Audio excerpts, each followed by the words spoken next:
होय आला. आणि रात्रभर बाहेर राहायची काय गरज होती आई? कुठे होता कुठे तो? त्यो फॅक्टरीत होता. फॅक्टरीत? त्या बिचाऱ्या अक्षराला काय वाटलं असेल याची जराही काळजी नाही ना त्याला. पण फॅक्टरीत कशाला गेला होता आई? आता मी तरी काय सांगणार. जाऊ देते, तुम्ही चहा घ्या, बसा.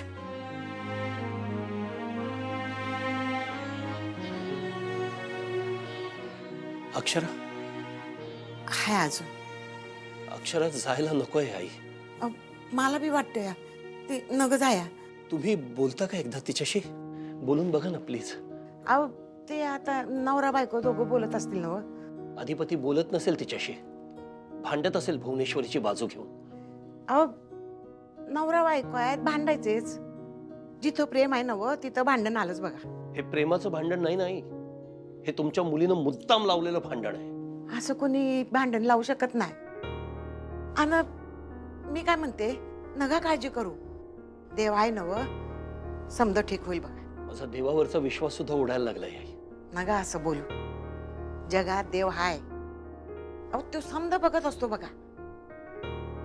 ये आली का नाही समजा ठीक करेल बघा. त्या दोघांचं प्रेम खरं आहे नव, मग त्यांना कोणी बी दूर करू शकत नाही. ती भुवनेश्वरी तुमची मुलगी आहे हे कधी कधी पटत नाही आहे. केवढा फरक आहे तुम्हा दोघींच्या मध्ये. माझीच मुलगी आहे, पण काय तिनं बी लय सोसले नव. लगेच तुम्ही मुलीची वकिली करायला लागलात का? अहो नाही नाही, मी कशा पायी वकिली करू?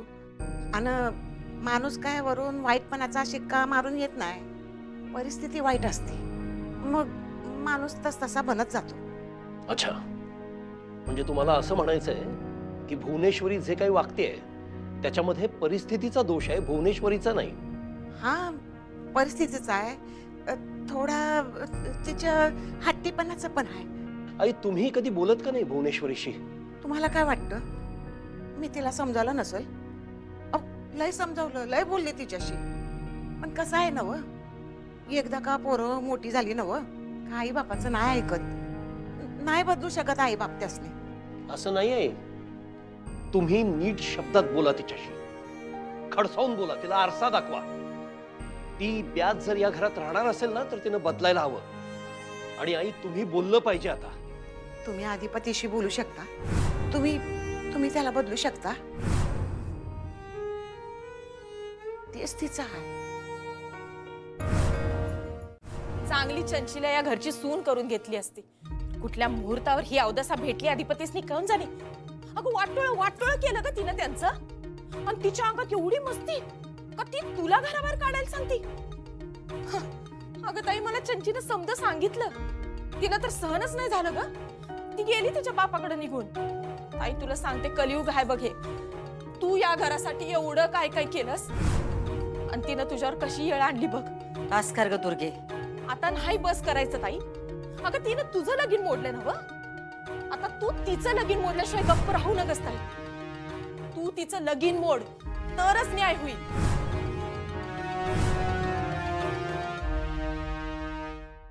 म्हणजे पुढे काय अधिपती? हा पुढे काय? मला असं वाटतं की माझं काही चुकलेलं नाही. माझी खात्री की सगळं भुवनेश्वरी मॅडमने केलंय. पुढे काय?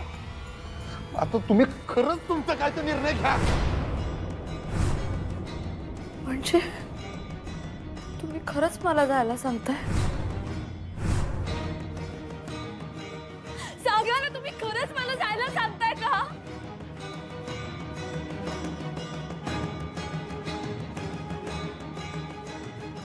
तुम्ही जायला सांगताय, त्यांची दुसरीकडे व्यवस्था करूया असं म्हणलं तुम्ही का? कारण तेच योग्य आहे घरासाठी. या घराला काय पाहिजे ते या घराला विचारा ना. मी नकोय का या घराला? तुम्हाला या घरातली माणसं नको आहेत मास्तरीन बाई. फक्त एक बाई. बाई नाही.